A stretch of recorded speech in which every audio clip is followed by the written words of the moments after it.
Hello everyone. Some people ask me which software do you use for analysis and trading.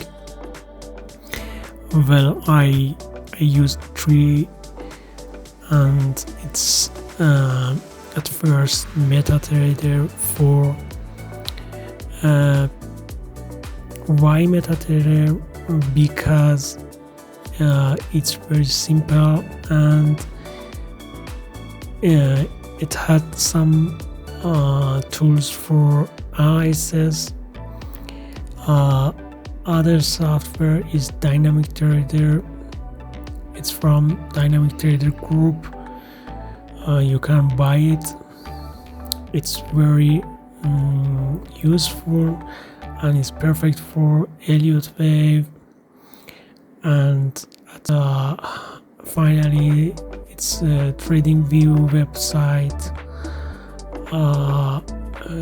You know all this website.